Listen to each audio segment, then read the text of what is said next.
Mahilig sa tahimik na buhay si Jonas, ngunit nitong mga nakaraang linggo, ramdam niyang tila may humahabol sa kanya.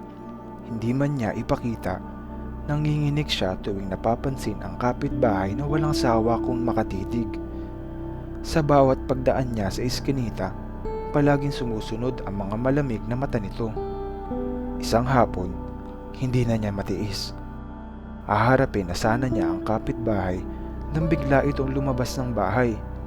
May dalang nakarolyong papel. Sa bawat hakbang na lumalapit, lalong bumibilis ang tibok ng kanyang puso. Pagkabot ng papel, unti-unti itong binuklat. Nang makita niya ang nilalaman, nanlamig ang kanyang katawan. Walang larawan ang nakaimprenta. May nakasulat na missing person. At ang mukha sa poster, hindi siya nagkakamali. Siya mismo ang nawawalang tao sa poster.